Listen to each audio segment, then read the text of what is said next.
Bom dia, meus amados irmãos. A graça e a paz do Senhor Jesus. Louvado seja sempre o nome do Senhor. Qual o foco do Senhor para as nossas vidas? Algo importante, inclusive, porque nós temos muitas necessidades e às vezes nós esquecemos qual o foco de Deus para o nosso viver. Bem, estamos em Mateus, capítulo 4, agora versículos 12 a 17. Diz assim a palavra do Senhor. Ouvindo, porém, Jesus que João fora preso, retirou-se para a Galiléia. João Batista havia começado seu ministério ali na região, diz o capítulo 3, do deserto da Judéia, e chamou o povo ao arrependimento, preparando para a chegada do Senhor Jesus. Não diz o texto quanto tempo exatamente João Batista pregou, mas temos certeza que ele cumpriu seu ministério, de modo que percebemos a saída dele da cena, do destaque da Judéia, como um propósito de Deus, porque havia se encerrado a sua missão. Observe nesse ponto que a centralidade de Cristo ela é fundamental. João Batista aparece, faz a obra, prepara o povo, prega a palavra. Só que agora chegou a hora do Senhor Jesus chegar. Chegou a hora de Cristo aparecer. E ele sai de cena. Jesus começa seu ministério quando João Batista é preso, saindo totalmente de cena pouco tempo depois. Ele vai ser morto, decapitado, e então o Senhor Jesus segue com o ministério. João Batista deveria ficar com certeza muito feliz por saber, como ele diz em outro momento, que uma vez que o noivo chegou, o amigo do noivo está feliz pela sua presença. Ele sabia que tinha um propósito em sua vida. E essa pergunta é importante para nós, porque Deus nos fez com propósito. Nenhum de nós é obra do acaso, né? Qual é o propósito de Deus para a tua vida? Se você está pensando em questões subjetivas, pessoais, como devo eu servir a Deus? De fato, cada um tem um chamado do Senhor, cada um será usado por Deus de uma forma, mas saber o propósito de Deus para a sua vida, propósito objetivo, que é o propósito para a minha vida também, para a vida do outro irmão e assim por diante, é fundamental para você direcionar a sua vida, viver a sua vida de forma agradável a Deus, adequada, e você se sentir feliz. Quando você sabe que está fazendo aquilo que é o propósito de Deus para a sua vida, isso traz uma felicidade ao seu coração, claro, caso você tenha todo o seu amor para com Deus. E o propósito de Deus para a sua vida é que você glorifique o nome dele. Como se faz isso? Se faz isso com o viver inteiro. E João Batista sabia que tinha cumprido o seu ministério quando o Senhor Jesus começa a realizar a sua obra. Então, ele sai de cena tranquilamente. E o Senhor Jesus, ouvindo então que ele havia sido preso, retirou-se para a Galiléia. Prudência. Observe que o Senhor Jesus, ele vai se esquivar dos adversários do Senhor.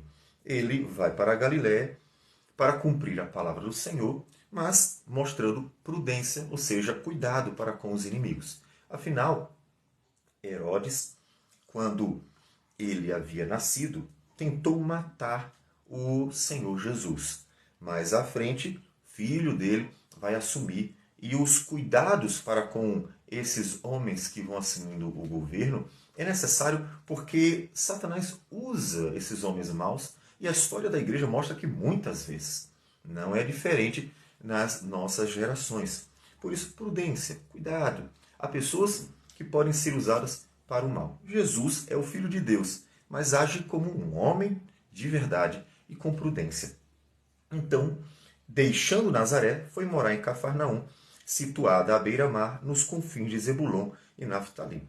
Por favor, não pense jamais que o fato dele morar à beira-mar significa que ele era rico ou que ele tinha uma casa na praia. Não tem nada a ver. Lembre-se, cidades de pescadores, cidades em que o mar era muito usado por causa da pesca. Não tem a ver com o luxo, tem a ver com uma vida comum mesmo, simples. Para que se cumprisse o que fora dito por intermédio do profeta Isaías. veja que Mateus várias vezes vai citar propositadamente que a vida de Jesus é cumprimento. Significa que Jesus está fazendo a vontade do Pai e ele é o nosso modelo. Ou seja, ele está sempre fazendo aquilo que Deus quer que ele faça, inclusive para que venha a ser o legítimo substituto dos pecadores. Ele precisa obedecer em tudo. Deus tem uma vontade que é boa, agradável e perfeita. Difícil para nós, às vezes, é aceitar. Eu entendo você. Porque nem sempre a vontade de Deus, que é boa, agradável e perfeita, ela é confortável. Às vezes Deus nos dá uma direção, como Davi diz, que é o vale da sombra da morte. Ou seja, às vezes Deus nos dá um caminho que é difícil, mas, com certeza, ainda assim é o melhor caminho. Me diga, o que é melhor? Na festa, na fartura, no banquete, estar desfrutando de coisas boas que são possíveis ser desfrutadas nesta vida, mas sem a bênção do Senhor? Ou é melhor estar no vale da sombra da morte, na luta, na batalha, passando pelas dificuldades, mas com o Deus da glória, o Senhor de toda a glória, o Criador, o Senhor, o Salvador, ao nosso lado, nos encorajando, nos fortalecendo? Qual é o melhor? Portanto, não é o local que nós estamos, se ele é um local alegre ou triste, se é um local bom ou não tão bom, ou mesmo ruim, que motiva o cristão ou que faz com que ele se sinta feliz. Mas é a presença do Senhor. A presença do Senhor confortava Davi naqueles momentos de lutas. E também alegrava o coração de Davi, que ia esperando no Senhor todos os dias, não apenas nos dias bons, nos dias tranquilos. Então, fazer a vontade do Senhor significa: eu amo o Senhor e é tão bom fazer a vontade dele. Sempre examine seu coração. Se você realmente tem prazer em fazer a vontade do Senhor. Basta você pensar assim. Se você gosta realmente de alguém, como por exemplo, você ama seus filhos, você tem prazer em abençoá-los, você tem prazer em fazer aquilo que é bom para eles. Sempre que você ama alguém, aquilo que você faz para aquela pessoa se torna um prazer para você. Mais bem-aventurado é dar do que receber. Mais feliz é aquele que dá e dar por amor. Ele se sente feliz em abençoar. Tanto que Jesus deu a sua vida por nós. Então, se você ama a Deus de verdade, você sempre vai estar desejoso, interessado em saber: Senhor, o que eu devo fazer agora? Aí a palavra vai nos dizendo. Tanto que Jesus foi vivendo de acordo com a palavra. E por isso o texto diz: para que se cumprisse o que fora dito por intermédio do profeta Isaías. E o texto segue: terra de Zebulon, terra de Naftali, caminho do mar, além do Jordão, Galiléia dos gentios. O povo que jazia em trevas viu grande luz, e aos que viviam na região e sombra da morte resplandeceu-lhes a luz. Observe a forma como Deus via a geração. E olha, está se referindo à igreja. Ou seja, era um período bem difícil para a igreja do Senhor. O povo estava em trevas. O povo vivia na região e sombra da morte. E é o povo dele. Ele não está se referindo aos gentios, porque ele está na Galiléia dos gentios, todavia, cercado de judeus. Os judeus moravam lá. Portanto, quem estava lá eram judeus que conheciam o Senhor, conheciam pelo menos parte da Escritura, eram pessoas que tinham sinagogas, faziam culto, estudavam a palavra, mas não tinham uma vida com o Senhor. Eles não tinham realmente uma compreensão de quem era Deus e de sua redenção, tanto que muitos rejeitaram o Senhor Jesus. Portanto, eles viviam nas trevas e na sombra da morte eles estavam caminhando. E Jesus aparece para mostrar a eles a glória de Deus. E assim o Senhor foi glorificado na vida de sua igreja. Havia gentios? Sim. Mas o foco de Jesus sempre foi os judeus. Jesus disse: eu vim para os que eram meus. Então, ele sempre direcionou seu ministério para os judeus. A pregação aos gentios foi algo que só aconteceu em Atos dos Apóstolos, quando os apóstolos, e aí nós vemos que Pedro foi quem foi usado por Deus para ser o primeiro a ter uma iniciativa oficial nessa pregação aos gentios, e então, a partir daí, a igreja vai pregar para eles. Mas todo o início, tanto do ministério de Cristo, quanto até mesmo dos apóstolos, foi direcionado aos judeus. Daí você vê como a igreja precisa estar sempre sendo revitalizada. Ou seja, se você percebe que o nosso cristianismo está muito aquém do que deveria, se está tendo um problema, não estranhe. Isso aconteceu em muitas gerações. Jesus, inclusive, viu isso. E o Senhor traz palavra. E o trazer palavra é graça, porque observe que o cumprimento da palavra diz respeito a uma bênção divina. O povo que jazia em trevas viu grande luz. E o povo que vivia na região da sombra da morte resplandeceu-lhes a luz. Ou seja, Deus os abençoou graciosamente, dando-lhes a luz do Senhor, que aqui é Cristo Jesus. É uma referência ao Filho de Deus que brilha diante deles e que então vai conduzi-los para o Pai. Vai conduzi-los para o Pai. Olha, Cristo fez isso de uma forma única e singular. Todavia, ele nos deu uma missão de conduzir as pessoas para Deus por meio da pregação, que é o que ele vai fazer. Então, observe que aquilo que ele fez, nós também devemos fazer, conduzindo as pessoas para Cristo, e Cristo, que é o caminho, a verdade e a vida, conduz todo pecador ao Pai, a Deus. Versículo 17 diz: daí por diante, passou Jesus a pregar e a dizer: arrependei-vos, porque está próximo o reino dos céus. Lucas capítulo 4, versículo 14, quando se refere exatamente a esse momento em que Jesus sai e vai para a Galiléia dos gentios, ele diz que Jesus fez isso, saiu e foi pregar o evangelho no poder do Espírito. Ele estava cheio do Espírito Santo. Como é que nós pregamos a palavra? Cheio do Espírito Santo. Como é que nós fazemos a obra? Cheio do Espírito Santo. Ou seja, a obra não depende de nossa inteligência, não depende de nossa sagacidade, não depende de nossas forças. A obra é do Senhor. Então, para que a obra seja feita como Deus quer, o que realmente nós precisamos é estar cheio do Espírito Santo. Duas coisas fundamentais: estar cheio do Espírito Santo, conhecendo a palavra de Deus. É claro, como é que você quer estar cheio do Espírito Santo se não andar com o próprio Deus? Como você quer estar cheio do Espírito Santo e capacitado para pregar se você não medita na palavra de Deus? Então, Jesus conhecia muito bem a palavra do Senhor. E ele começou a pregar. Ele fez exatamente o que João Batista estava fazendo: pregar. Observe que o foco é a pregação. Ele vai começar a fazer também milagres. Aí você pergunta, mas por que ele fez tantos sinais, tantos milagres, tantas maravilhas? Por que ele fez tudo aquilo ali?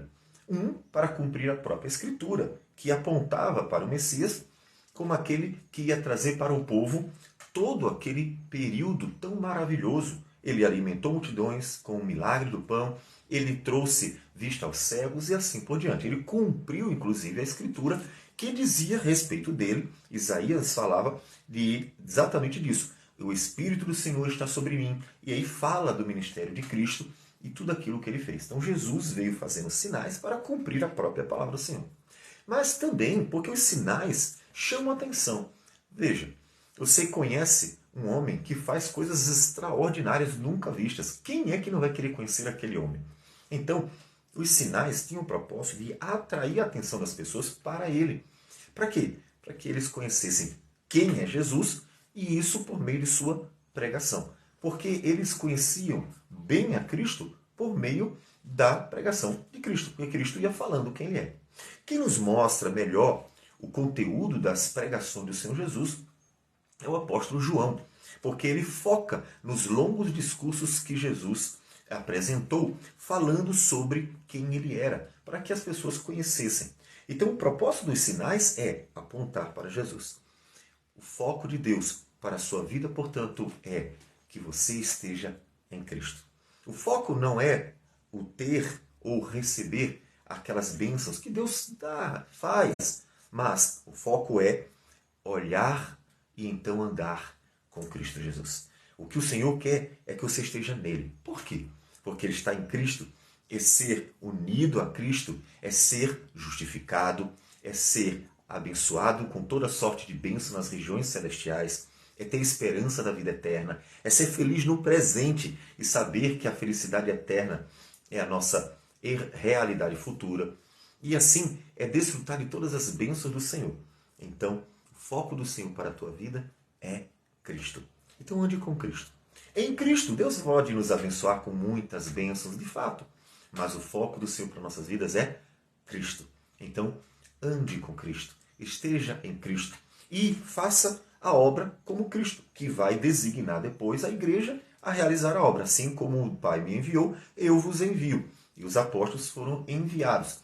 Mas os apóstolos deixaram esta missão para que a igreja também realizasse. Tanto que em Atos nos diz várias vezes que não eram só os apóstolos que saíam pregando, mas a própria igreja. E muitas das pessoas que conheceram o evangelho pelo mundo não conheceram pelos apóstolos, conheceram pela igreja. Ou seja, pelo povo geral, que ia fazendo essa obra, mostrando que eles entenderam desde o princípio que a comissão de fazer discípulos não era restrita aos discípulos, mas era para toda a igreja. E como se faz discípulos? Pregando, como Jesus passou a pregar e a dizer: arrependei-vos porque está próximo o reino dos céus. Então anuncie a palavra do Senhor, fale de Cristo e confie.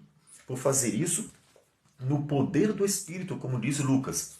Confie que tanto a palavra quanto o Espírito, operando juntos, são suficientes. Suficientes mesmo para salvar vidas. Porque é o poder de Deus para a salvação, como diz Paulo em Romanos 1:16. Não me envergonhe do Evangelho, porque ele é o poder de Deus para a salvação. Você pode até olhar para pessoas assim, não tem como salvar aquele indivíduo. Não tem como fazer algo na vida daquela pessoa. Mas o Senhor, pelo simples, perfeito e puro Evangelho, e pelo poder do Espírito, pode fazer uma obra extraordinária em qualquer pessoa que Ele quiser. Então, confie e pregue, sabendo que assim como Deus fez a obra em nós e está fazendo em nós, é poderoso para fazer na vida de qualquer um, porque Ele é o Senhor e Ele é o Salvador também. Vamos orar ao Senhor. Senhor Deus amado, bendito o Teu nome. Agradecemos por tudo, tudo mesmo. E pedimos que o Senhor nos dê graça para continuar olhando para Cristo e só para Cristo, permanecendo firme nele, para que nós possamos nos alegrar nele e glorificar o Teu nome nele. Que o Senhor também nos use para ser bênção para muitas vidas, a fim de que pela pregação, confiando plenamente no poder do Senhor que opera pelo Evangelho e pelo Espírito, vidas possam ser salvas. Que o Senhor receba a nossa oração em nome de Jesus. Amém, Senhor. Que Deus abençoe a todos e tenham um bom dia.